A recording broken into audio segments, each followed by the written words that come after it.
আসসালামু আলাইকুম বন্ধুরা, কেমন আছেন? আশা করি আপনারা প্রত্যেকে ভালো আছেন। আজ ১২তম রমজান মোবারক আপনাদেরকে। দেখতে দেখতে আমরা কিন্তু ১২টা রোজা প্রায় পার করে ফেললাম। আজ ১২ দিন পরেই আপনাদের কাছে কিন্তু আসিনি। এর আগে কিন্তু আমি একটা ভিডিও ছেড়েছিলাম, তো এই রোজার মধ্যে কম ভিডিও ছাড়বো সেটা অবশ্য আপনাদেরকে আমি আগেই জানিয়ে দিয়েছি। সেই প্রত্যেক দিনের মতন একই ধরনের কাজ, একই ধরনের কথা।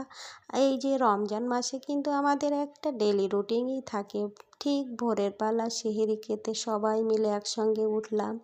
উঠে মাত্রই প্রত্যেককে যে যেটা খাবে তাদেরকে সেটাই বানিয়ে দিলাম, সে সেটা খেয়ে নিল। তারপরে আজান দিল মসজিদে, আমরা সবাই একসঙ্গে বসে নামাজ পড়লাম, তারপর কোরআন তেলাওয়াত করলাম। আর আপনাদের দাদা ভাই আর আমি শুয়ে পড়লাম না, আমরা দুজনা কিন্তু জেগেই ছিলাম। ছেলে একটু শুয়ে পড়েছিল। আর আব্বা মার তো শরীর খারাপ, আব্বা মা তো রোজায় রাখতে পারেই না, বয়স হয়ে গেছে, তো খুব বয়স হয়ে গেছে, একদমই রোজা রাখতে পারে না। আর ওরা প্রায় অংশ তো প্রায় একসঙ্গে অনেক ধরনেরই ওষুধ খায়, আর রোজা রাখলে খুব সমস্যা হতে পারে, প্রেশার সুগার এগুলো তো আছে। এগুলো থাকলে তো ঠিকঠাকভাবে রোজা করতে পারে না। কিন্তু একসময় ওনারা কিন্তু রোজাই করতো, আমি দেখেছি। কিছুই করার নেই, বয়স হয়ে গেলে মানুষ সব কিছু করতে পারে না। কিন্তু এই যে ইয়াং জেনারেশন, এই সময়টা হচ্ছে সবথেকে ভালো সময়।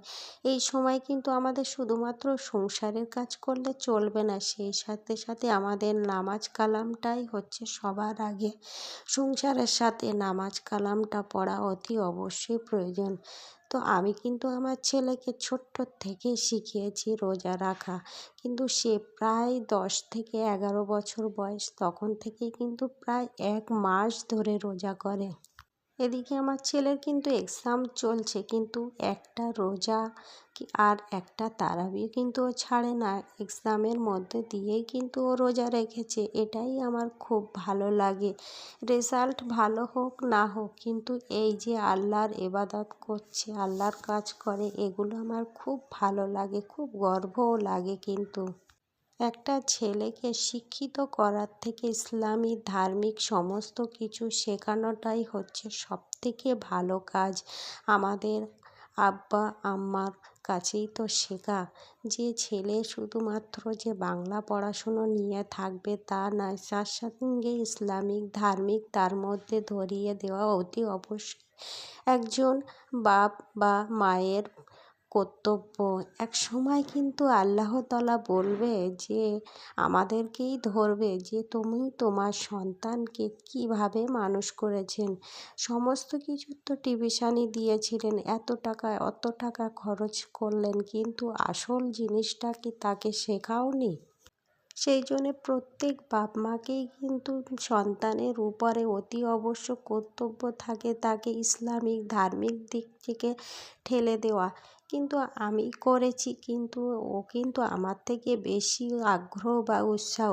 আমি করলে তো হবে না, প্রত্যেক মানুষের ক্ষেত্রে একটা সমস্ত কিছু আগ্রহ থাকা অতি অবশ্যই প্রয়োজন। এখনকার যুগে জেনারেশনের ছেলেরা কিন্তু এগুলো ধরে রাখতে পারে না। আমি প্রচণ্ড চেষ্টায় আছি ছেলেকে ঠিকঠাকভাবে মানুষ করার জন্যে, কিন্তু আল্লাহর ইচ্ছা বা দোয়া থাকলে অতি অবশ্যই ভালোভাবে আমি তাকে মানুষ করতে পারবো।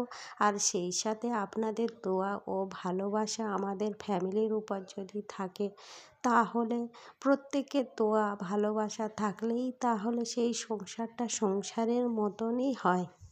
এদিকে সংসারের সমস্ত কাজ আমি কমপ্লিট করলাম, কমপ্লিট করে বিকাল হয়ে গেল। বিকালের দিকে চলে আসলাম ইফতারি কাটতে। আপনাদের দাদাভাই প্রত্যেক দিন কিন্তু বিকালেই চলে আসে। ওদিকে ভোরের দিকে ওঠে আর শোয় না, সকাল সকাল দোকানে চলে যায়, তারপরে বিকালে কিন্তু এসে আমার প্রত্যেক কাজেই কিন্তু হেল্প করে। উনি কিন্তু মসজিদে ইফতার করতে বেশি ভালোবাসে না, বেশি অংশই বাড়িতে সবাই একসঙ্গে বসে ইফতার করব এটাই বেশি পছন্দ করে। তাতে আমার খুব ভালো লাগে। এই যে রমজান মাসে আপনাদেরকে বলেছি না, সবাই একসঙ্গে উঠে সেহরি খাওয়া, নামাজ পড়া, একসঙ্গে ইফতার করা, এর মধ্যে যে এত ভালো লাগে সেটা আপনাদেরকে আমি বলে বোঝাতে পারছি না। দেখতে দেখতে কিন্তু আমরা 12টা রোজা প্রায় পার করে দিলাম। সঙ্গে সঙ্গেই মনে হচ্ছে যে রোজা 12টা হয়ে গেল, আর আর কটা আছে। এই যে রমজান মাসটা খুব আনন্দ লাগে, একটা একটা করে রোজা হয়, আর কিন্তু সেই সঙ্গে আমরা সংসারের কাজ করি, আর খুব মজা লাগে, আনন্দ লাগে যে এইভাবে আমরা প্রত্যেক দিন যেন একটা অনুষ্ঠানের মতনই চলে আমাদের বাড়িতে। আমাদের বাড়ির মতন আপনাদের বাড়িতে কি এমনই হয়? একটা কমেন্ট করে অবশ্যই আমাকে জানাবেন। তো এদিকে আমি যে সমস্ত ফল কেটে ফেলেছিলাম, আর একটু তরমুজ লাগবে, তা এই তরমুজটা আমি একদমই কাটতে পারছিলাম না, বডিটা প্রায় ভেঙেই যাচ্ছিল, এত বড় ছিল এই তরমুজটা, তাই একটা ছুরির সাহায্যে আমি কেটে ফেললাম। তো এদিকে আমার কমপ্লিট হয়ে গেল সমস্ত কিছু। আর এরপর রান্নাঘরে চলে আসলাম কড়াইশুঁটির ঘুগনি বানাতে। আপনাদের দাদাভাই কড়াইশুঁটির ঘুগনি খেতে প্রচণ্ড ভালোবাসে, সেই জন্যে প্রায় অনেকটাই শুঁটি নিয়ে এসেছিলো। সেটা অবশ্য আপনাদের সঙ্গে গল্প করতে করতে দেখালাম যে আমি শুঁটিগুলি ছাড়িয়ে কিছুটা স্টোর করে ফ্রিজে রেখে দিয়েছি, ওটা আবার অন্যদিন বানাবো। আর এদিকে কিছুটা রেখে দিয়েছিলাম, সেটা আমি গাজর, আলু ও শুঁটি দিয়ে একটা সুন্দরভাবে ঘুগনি বানিয়ে নিচ্ছি। এই রকম ঘুগনি আর মুড়ি আপনাদের দাদাভাই খুব ভালোবাসে। এদিকে আমার ঘুগনিটা রান্না প্রায় কমপ্লিট হয়ে গেল, তো এটা আমি একটা পাত্রে ঢেলে নিলাম। ইফতারের জায়গায় নিয়ে যেতে হবে, তো ওখানে আমি সমস্ত কিছু এক জায়গায় রেখে দেব। তারপর একসঙ্গে সবাই মিলে আমরা বসে পড়লাম ইফতারের কাছে। আলহামদুলিল্লাহি রাব্বিল আলামিন। আল্লাহ তাআলা সারাদিন উপস্থিত রোজা রেখেছি মাওলা, যা কিছু ইবাদত করেছি মাওলা, সর্বপ্রথম আমার নবী দোহার নবী দিন দুনিয়ার বাদশা জনাবে হাবিবুল্লাহ মুহাম্মদ রাসূলুল্লাহ সাল্লাল্লাহু আলাইহি ওয়াসাল্লাম হুজুরের পাক রূপে আল্লাহ তুমি সব খারাপ করেছিলেন। আল্লাহ তাআলা খাস করে হযরত আদম আলাইহিস সালাম থেকে হযরত মুহাম্মদ মুস্তাফা সাল্লাল্লাহু আলাইহি ওয়াসাল্লাম পর্যন্ত 1,24,000 যত পয়গম্বর আল্লাহ দুনিয়ার বুকে বিদায় নিয়ে চলে গেছে মাওলা, তাদের প্রত্যেকের পাক রূপে আল্লাহ তুমি সব খারাপ করেছিলেন। আল্লাহ তাআলা খাস করে জান্নাতুল বাকি জান্নাতুল মুহাল্লার মধ্যে শুয়ে আছে মাওলা, তাদের প্রত্যেকের পাক রূপে আল্লাহ তুমি সব খারাপ করেছিলেন। নবীন, সিদ্দিকীন, সালিহিন আল্লাহ ততদিন পর্যন্ত তোমাদের মওত দিবেন না মাওলা। আয় মাওলা আমাদের আলহামদুলিল্লাহি রাব্বিল আলামিন বিহাক্কি লা ইলাহা ইল্লাল্লাহ মুহাম্মাদুর রাসূলুল্লাহ।